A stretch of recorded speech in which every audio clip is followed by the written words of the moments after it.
मित्रांनो, स्वागत आहे तुमचं आपल्या यूट्यूब चॅनलवरती, ज्या ठिकाणी आज आपण प्राचीन इतिहास याचा पहिला चॅप्टर शिकायला सुरुवात केलेली आहे। तो आहे इतिहास म्हणजे काय, त्याचे स्रोत कोणते आणि त्यांचे प्रकार कोणते, हे व्यवस्थितपणे आजच्या या व्हिडिओमध्ये आपण समजून घेणार आहोत। मित्रांनो बघा, या व्हिडिओची PDF तुम्हाला हवी असेल तर ₹1 तुम्ही या नंबरवरती ₹1 सेंड करून त्याचा स्क्रीनशॉट तुम्ही या नंबरवरतीच पाठवून त्याची PDF मिळवू शकता।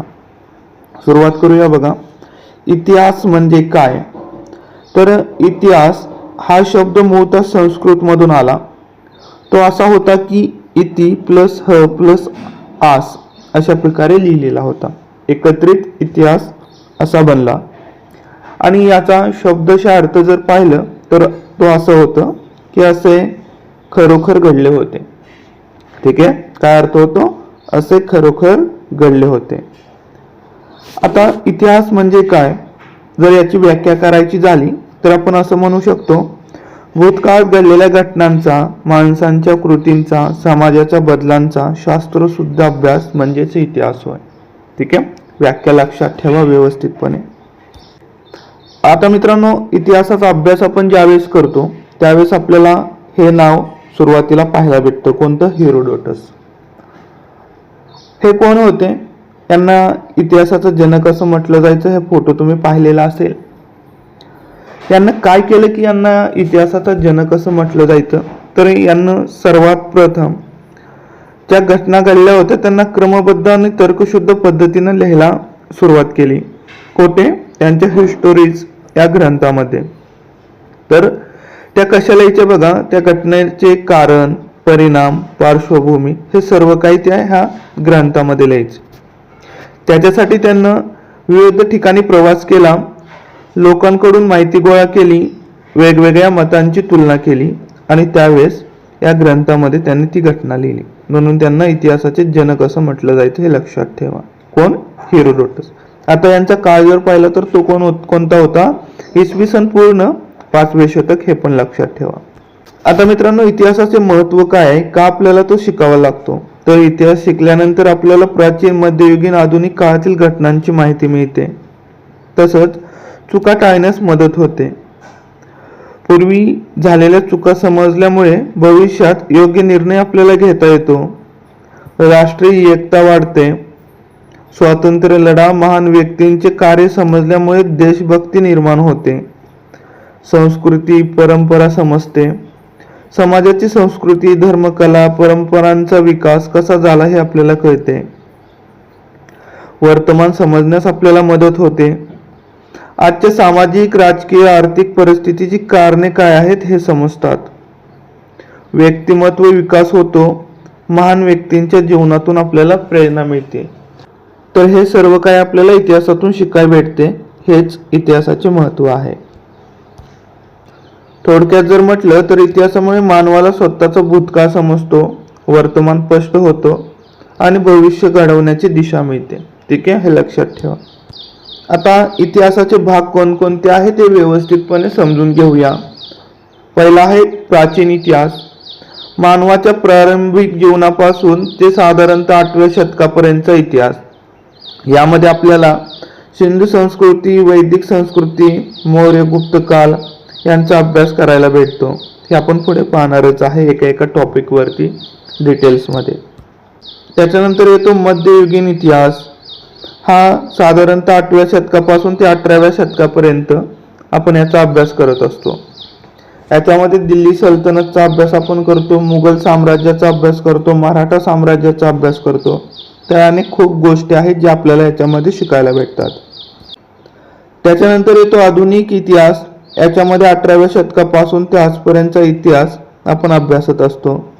यात ब्रिटिश सत्ता, भारतीय स्वातंत्र्य चळवळ, स्वतंत्र भारत यांचा अभ्यास केला जातो। ठीक आहे, तसंच मित्रांनो राजकीय इतिहास, सामाजिक इतिहास, आर्थिक इतिहास, सांस्कृतिक इतिहास हे सर्व इतिहासाचे भाग आहेत। आता राजकीय इतिहासामध्ये आपण राज्य, युद्ध, राज्यव्यवस्था आणि प्रशासनाचा अभ्यास करतो। सामाजिक इतिहासामध्ये समाज रचना, जाती व्यवस्था, स्त्रियांची स्थिती, शिक्षण इत्यादींचा अभ्यास केला जातो। आर्थिक इतिहासमध्ये व्यापार, शेती, उद्योग, कर प्रणाली यांचा अभ्यास केला जातो. सांस्कृतिक इतिहासामध्ये धर्म, कला, साहित्य, संगीत, स्थापत्यकला यांचा अभ्यास आपण करतो. इतिहासाच्या विविध भागाचा अभ्यास केल्यामुळे आपल्याला सर्व क्षेत्रांचा सखोल आणि व्यवस्थित अभ्यास करता येतो. बघा, आता आपण इतिहासाचे स्रोत म्हणजे काय हे व्यवस्थितपणे समजून घेऊया. बघा, इतिहास समजून घेण्यासाठी आपल्याला वेगवेगळे पुरावे लागतात. हे पुरावे म्हणजेच स्रोत होय. स्रोतांचे मुख्य 3 प्रकार पडतात: साहित्यिक स्रोत, पुरातत्व स्रोत आणि परदेशी स्रोत. तर बघा, एक एक आपण डिटेल्समध्ये समजूया. आता साहित्यिक स्रोत यांचे 2 प्रकार पडतात. पहिले आहे धार्मिक साहित्य आणि दुसरं आहे धर्मनिरपेक्ष साहित्य. बघा, धार्मिक साहित्य धार्मिक हेतूने लिहिलेले असते. हे ग्रंथ तत्कालीन समाजरचना समजण्यासाठी अत्यंत महत्त्वाचे आहेत. त्याच्यामध्ये वेद आले, उपनिषद आले, महाकाव्य आले जसे महाभारत आणि रामायण, पुराणे, बौद्ध साहित्य, जैन साहित्य हे धार्मिक साहित्यामध्ये येतात. आता वेद यांना भारतीय संस्कृतीचा पाया मानला जातो. याच्यामध्ये 4 वेद येतात: ऋग्वेद, सामवेद, यजुर्वेद, अथर्ववेद. आर्यांचं आगमन, त्यांचे देवादिकांशी असलेले नाते, निसर्ग पूजेची माहिती मिळते. ऋग्वेद हा जगातील सर्वात प्राचीन ग्रंथ आहे. तो तत्कालीन टोळ्यावाल्या समाज व्यवस्थेवर प्रकाश टाकतो. पुढे आहे उपनिषदे. वेदांच्या अंतिम भागाला वेदांत किंवा उपनिषदे म्हणतात. यामध्ये मानवी जीवनाचे गहन प्रश्न, आत्मा, भ्रम यावर चर्चा केली आहे, ज्यामुळे तत्कालीन वैचारिक प्रगती आपल्याला समजते. पुढे आहे बघा महाकाव्य. जसे रामायण आणि महाभारत ही केवळ धार्मिक पुस्तके नाहीत, तर प्राचीन भारताचा सामाजिक आणि राजकीय आरसा आहे. रामायणातून आपल्याला समाज आणि राज्य कल्पनेची, तर महाभारतातून युद्धनीती, सत्ता संघर्ष आणि धर्माधर्मातील सूक्ष्म भेदांची आपल्याला माहिती भेटते. पुढे आहे पुराणे. 18 पुराणामध्ये विशेष विष्णू पुराण आणि मत्स्य पुराण महत्वाचे आहे, कारण प्राचीन राजघराण्यांच्या ज्या वंशावळी होत्या त्यांची माहिती आपल्याला याच्यामध्ये आढळते, ज्याचा उपयोग आपण कालगणनेसाठी करतो, हे पण लक्षात ठेवा. पुढे आहे बौद्ध साहित्य. जातक कथा या बुद्धाच्या पूर्वजन्मावर आधारित असून त्यातून आपल्याला सर्वसामान्य लोकांचे राहणीमान, व्यापार, नैतिकता समजते. त्रिपिटक, सुत्त, विनय, अभिधम्म मधून आपल्याला बौद्ध धर्माची तत्त्वे व संघनियम समजतात. दीपवंश आणि महावंश या ग्रंथातून मौर्य सम्राट अशोक आणि श्रीलंकेचे संबंध स्पष्ट होतात. जैन साहित्य. आगम ग्रंथामधून जैन तीर्थकारांची शिकवण आपल्याला मिळते. हे ग्रंथ प्रामुख्याने प्राकृत भाषेत लिहिलेले असल्याने त्या काळातील लोकभाषेची आणि पश्चिम भारताच्या गुजरात, राजस्थान यांच्या इतिहासाची मोठी माहिती आपल्याला मिळते. कुठून? जैन साहित्यातून. तर हे पण लक्षात ठेवा. पुढे आहे बघा धर्मनिरपेक्ष साहित्य. हे कोणत्याही धर्माशी संबंधित नसून ते प्रशासन, राजकारण, नाटक आणि इतिहासावर आधारित आहेत. जसं की कौटिल्याचे अर्थशास्त्र, कालिदासाची नाटके, बाणभट्टाचे हर्षचरित, राजतरंगिणी कलहंनी लिहिली, जे की 12व्या शतकामध्ये, अशोकचे शिलालेख. आता कौटिल्याचे अर्थशास्त्र चाणक्याने लिहिले बघा. हा ग्रंथ जगातील पहिला राज्यशास्त्र आणि प्रशासनावर प्रबंध मानला जातो. मौर्य साम्राज्याचे गुप्तहेर खाते, कर प्रणाली आणि शत्रूवर मात करण्याची मंडल सिद्धांता सारखी धोरणे यात आपल्याला सविस्तर पाहायला भेटतात. कालिदासाची नाटके, कालिदासाच्या अभिज्ञान शाकुंतलम सारख्या कलाकृतींतून गुप्त काळातील समृद्धी, स्त्रियांचे समाजातील स्थान आणि कला संस्कृतीची माहिती आपल्याला मिळते. पुढे आहे बाणभट्टाचे हर्षचरित. बघा, पुढे आहे बाणभट्टाचे हर्षचरित. हे आपल्याला सम्राट हर्षवर्धन जे होते यांचे चरित्र याच्यामध्ये सांगितलेलं आहे. याच्यामुळे आपल्याला उत्तर भारताची जी राजकीय परिस्थिती होती त्याची माहिती मिळते. तसेच हर्षवर्धनच्या दानशूर वृत्तीचे आपल्याला पुरावे सुद्धा मिळतात. पुढे आहे बघा राजतरंगिणी. ही कलहंनी लिहिली. काश्मीरचा इतिहास सांगणारा हा ग्रंथ आहे. याला भारताचा पहिला ऐतिहासिक ग्रंथ असे म्हटले जाते. याच्या मागचे कारण आहे, क्लहनने तो लिहिताना जुन्या पुराव्यांचा, कागदपत्रांचा आणि नाण्यांचा आधार घेतला होता, म्हणून त्याला भारताचा पहिला ऐतिहासिक ग्रंथ असं म्हटलं जातं. पुढे आहे बघा अशोकाचे शिलालेख. जरी हे दगडावरती कोरलेले असले तरी ते लिखित स्वरूपातील ऐतिहासिक दस्तऐवज आहे. अशोकाचे धम्मधोरण, त्याने प्रजेसाठी केलेले कायदे आणि त्याच्या राज्याच्या सीमा या शिलालेखामुळे आपल्याला स्पष्ट झाल्या आहेत. साहित्यिक स्रोतामुळे आपल्याला इतिहासाला एक चेहरा प्राप्त करून देता येतो. याच्यामुळे केवळ आपल्याला तारखा नाही समजत, तर त्या काळात जगणाऱ्या माणसांच्या कथा, त्यांच्या जीवनाचा प्रवास उलगडून दाखवता येतो. पुढे बघा साहित्यिक स्रोतांच्या काही मर्यादा आहेत, ते आपण एक एक पाहणार आहे. बघा, इतिहास अभ्यासताना हे साहित्यिक स्रोत महत्त्वाचे जरी असले तरी याचा अभ्यास करत असताना इतिहासकारांना खूप सावधगिरी बाळगावी लागते. कारण हे लिहित असताना लेखकाचे व्यक्तिगत विचार किंवा काळानुरूप झालेले बदल याच्यामध्ये मिसळलेले असतात. आता मर्यादा काय काय आहेत ते पाहूया. बघा, पक्षपातीपणा या ठिकाणी झालेला आपल्याला पाहायला भेटू शकतो. कारण अनेक जे ऐतिहासिक ग्रंथ आहेत हे राजदरबारातील कवी किंवा लेखकांनी लिहिलेले आहेत. याच्यामध्ये त्यांना राजाची स्तुती केलेली असणार आहे, कारण ते दरबारामध्ये होते आणि राजाला खुश करण्यासाठी त्यांच्या उणीवा लपवून केवळ त्यांच्या विजयाचे आणि गुणांचे वर्णन त्यांनी त्याच्यामध्ये केलेलं असणार आहे. उदाहरणार्थ बाणभट्टाचे हर्षचरित किंवा इतर राजदरबारी चरित्र यात राजाला देवाचा आधार मानला जातो, ज्यामुळे ऐतिहासिक सत्य शोधणे कठीण होते. पुढे आहे बघा अतिशयोक्ती. साहित्यामध्ये अनेकदा घटना फुगवून सांगितलेल्या असतात. याच्यामुळे एखाद्या युद्धामध्ये मारले गेलेल्या सैनिकांची संख्या, राजाचे वैभव किंवा शत्रूचा पराभव यांचे वर्णन करताना लेखकाने अतिशयोक्तीचा आधार घेतलेला असतो. त्यामुळे नेमकं परिस्थिती काय होती आणि आकडेवारी काय हे समजण्यात खूप अडथळा निर्माण. पुढे आहे वास्तव आणि पौराणिक कथांचे मिश्रण. विशेषतः धार्मिक ग्रंथांमध्ये इतिहास आणि मिथके यांची गल्लत झालेले आढळते. धार्मिक ग्रंथ जसे वेद, पुराणे किंवा महाकाव्यांमध्ये ऐतिहासिक व्यक्तींसोबतच दैवी शक्ती आणि चमत्कारांचे वर्णन असते. इतिहासकारांनी अशा ग्रंथांमधून नेमके ऐतिहासिक सत्य कोणते आणि कल्पना कोणती हे वेगळे करताना खूप कसरत करावी लागते कुणाला, इतिहासकारांना. पुढे आहे भाषिक मर्यादा आणि अनुवादाचा अभाव. बघा, साहित्यिक स्रोतांची सर्वात मोठी अडचण म्हणजे त्यांची भाषा आणि उपलब्धता. सर्व भाषात अनुवाद नाही. अनेक प्राचीन ग्रंथ हे संस्कृत, पाली, प्राकृत किंवा जुन्या मोडी लिपीत आहेत. यातील सर्व साहित्याचा आधुनिक भाषांत अचूक अनुवाद झालेला नाही.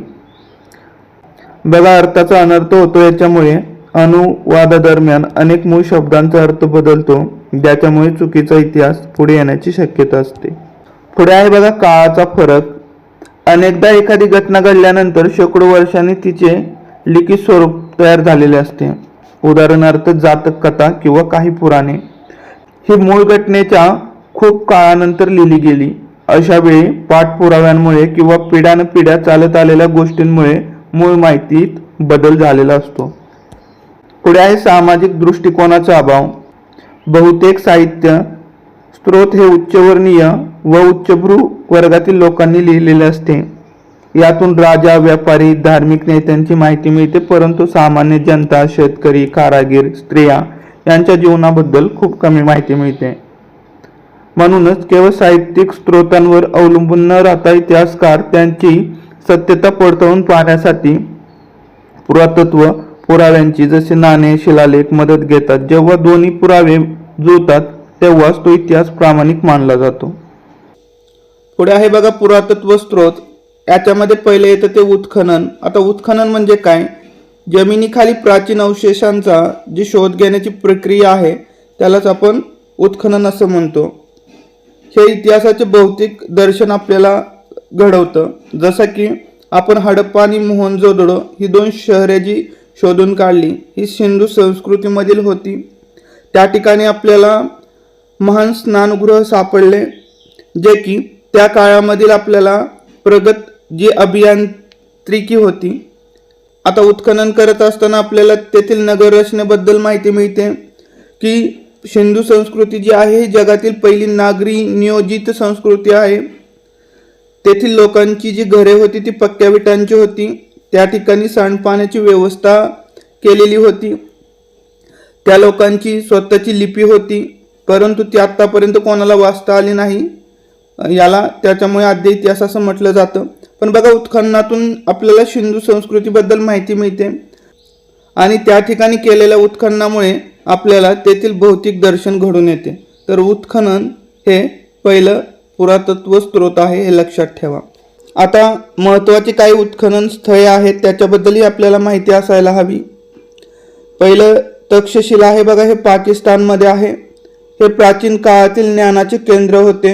येथे गांधार कलेचे अवशेष आणि मौर्यकालीन माहिती मिळते. जसं हडप्पा संस्कृती होती, सिंधू संस्कृती होती, तसंच तक्षशिला पण लक्षात ठेवा. तसंच नालंदा जे की बिहारमध्ये आहे, हे 5व्या शतकातील जगप्रसिद्ध विद्यापीठ आहे. येथील वस्तूंच्या अवशेषावरून आपल्याला प्राचीन भारतीय शिक्षण पद्धतीची भव्यता समजते. त्याच्यानंतर येतं मित्रांनो हम्पी, हे कर्नाटकमध्ये आहे. हे विजयनगर साम्राज्याची राजधानी होती. तेथील विठ्ठल मंदिर आणि दगडी रथ त्या काळातील वैभवाची साक्ष देतात. पुढे आहे अजिंठा आणि एल्लोरा, हे महाराष्ट्रामध्ये आहेत. या लेण्यांमधील भिंतीवरून चित्रे आणि कोरीव काम बौद्ध, हिंदू आणि जैन धर्माच्या इतिहासावर प्रकाश टाकतात, हे पण लक्षात ठेवा. पुढे आहे बघा शिलालेख. शिलालेख हे कागदापेक्षा जास्त काळ टिकणारे आणि अधिक विश्वासार्ह स्रोत आहेत. अशोकाचे शिलालेख. सम्राट अशोकाने प्रजेला संदेश देण्यासाठी आणि खडकावर 33 लेख कोरले. यात प्रामुख्याने ब्राह्मी लिपीचा वापर केला गेला आणि प्राकृत भाषेचा वापर केला गेला, कारण ती त्या काळातील सामान्य लोकांची भाषा होती. पुढे आहे बघा समुद्रगुप्ताचा अलाहाबाद स्तंभलेख. याला प्रयाग प्रशस्ती असे म्हणतात. यात समुद्रगुप्ताने उत्तर आणि दक्षिण भारतात मिळालेल्या विजयांचा सविस्तर नोंद केली आहे. पुढे आहे हत्तीगुंफा शिलालेख. ओडिसातील जो राजा होता कलिंग राजा यानं त्याच्या काळामधील ज्या घटना घडल्या होत्या त्या याच्यामध्ये नोंदवलेल्या आहेत. पुढे आहे नाणी. हा एक महत्त्वाचा पुरातत्व स्रोत आहे. नाणे हे केवळ चलनाचे साधन नव्हते, तर ते आर्थिक आणि राजकीय स्थितीचा आरसा होता. तर याच्यावरून आपल्याला राज्याची सीमा ठरवता येत होते. ती कशा प्रकारे बघा, जर एखाद्या राजाची नाणी ज्या ज्या भागात सापडतात त्यावरून त्या साम्राज्याची आपल्याला भौगोलिक व्याप्ती ठरवता येत होते. तसंच व्यापारी मार्ग.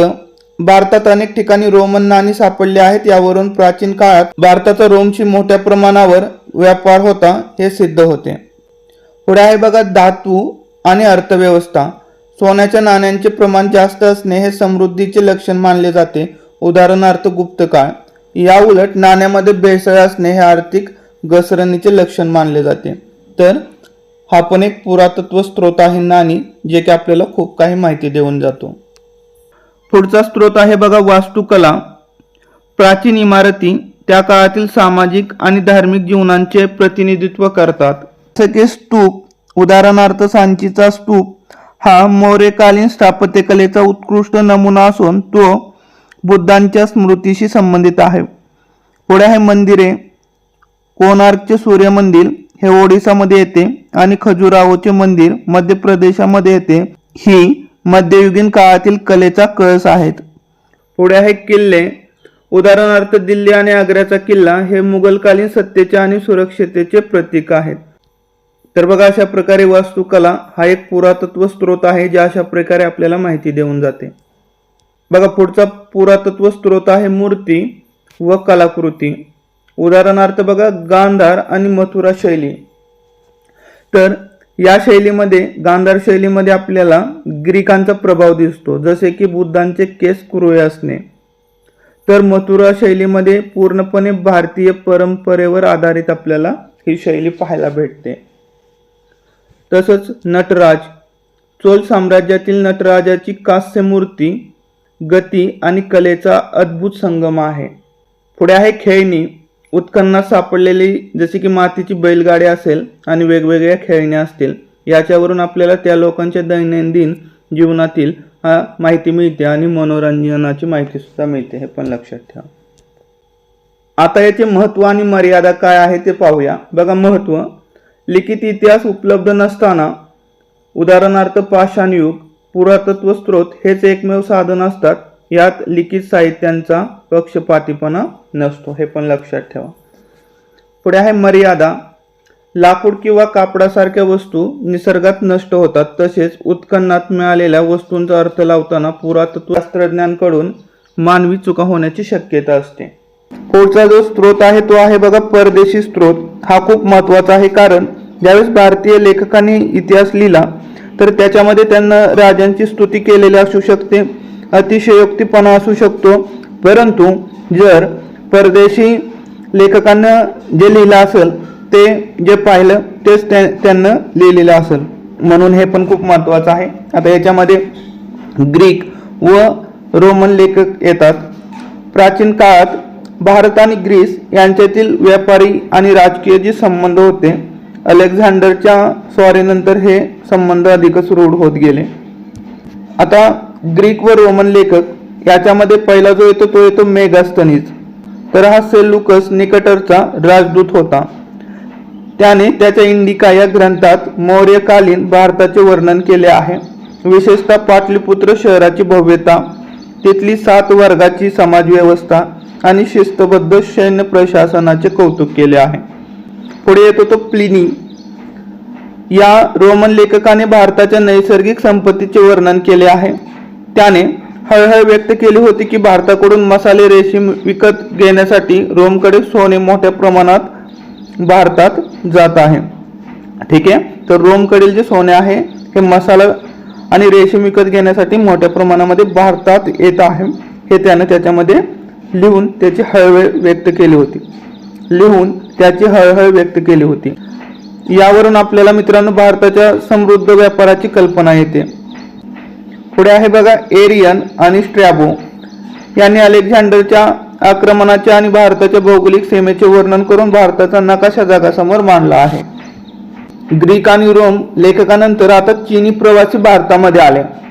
तर चीनमधून प्रामुख्याने बौद्ध धर्माच्या अभ्यासासाठी आणि पवित्र स्थळाच्या दर्शनासाठी अनेक प्रवासी जे आहेत ते भारतामध्ये आले होते. आता याच्यामध्ये पहिला आहे फाहियान. हा सम्राट चंद्रगुप्त विक्रमादित्य यांच्या काळामध्ये भारतामध्ये आला होता. त्यानं भारतातील शांतताप्रिय आणि शाकाहारी जीवनाचे वर्णन केले आहे. त्याच्या मते लोक घरात कुलपे लावत नसत, इतकी सुरक्षा होती. ह्युनसॅंग, तर याला प्रवाशांचा राजा असं म्हटलं जातं, तो सम्राट हर्षवर्धनच्या काळामध्ये आला होता. त्याने नालंदा विद्यापीठात शिक्षण घेतले आणि तिथल्या शिस्तबद्ध दिनचर्येचे वर्णन सियुकी या ग्रंथामध्ये केले. प्रयाग येथील कुंभमेळ्याचे आणि हर्षाच्या दातृत्वाचे त्याने केलेले वर्णन ऐतिहासिक दृष्ट्या खूप महत्त्वाचे आहे. पुढे आहे बघा सिंग. याने नालंदा आणि विक्रमशिला यासारख्या मोठ्या बौद्ध शैक्षणिक केंद्राच्या व्यवस्थापनावर प्रकाश टाकला, हे पण लक्षात ठेवा. आता चीनी लेखकानंतर जे आले ते होते अरबी व इराणी लेखक. मध्ययुगीन भारताचा इतिहास समजून घेण्यासाठी अरबी प्रवाशांचे लिखाण अत्यंत महत्त्वपूर्ण आहे. ठीक आहे, याच्यामध्ये पहिला जो होता तो होता अल बिरुनी. हा एक महान विद्वान होता. त्याने केवळ इतिहास नाही तर भारतीय खगोलशास्त्र, गणित आणि तत्वज्ञानाचा सखोल अभ्यास केला. त्याच्या किताब उल हिंद या ग्रंथात त्याने भारतीय समाजातील जाती व्यवस्था आणि विज्ञानावर टीकात्मक व वस्तुनिष्ठ भाष्य केले आहे. पुढे बघा, पुढचा आहे इब्न बतूता. हा मोरोक्को मधून आला आणि त्याने मोहम्मद बिन तुगलकच्या काळामध्ये काजी म्हणजेच न्यायाधीश म्हणून त्या ठिकाणी काम केले. त्याने तुगलकच्या लहरी स्वभावाचे आणि त्या काळातील डाक व्यवस्थेचे अतिशय रोचक वर्णन केले आहे. पुढे आहे बघा मार्को पोलो. हा इटालियन प्रवासी होता. दक्षिण भारताचा विशेषतः पांड्य साम्राज्याचा प्रवास केला त्याने.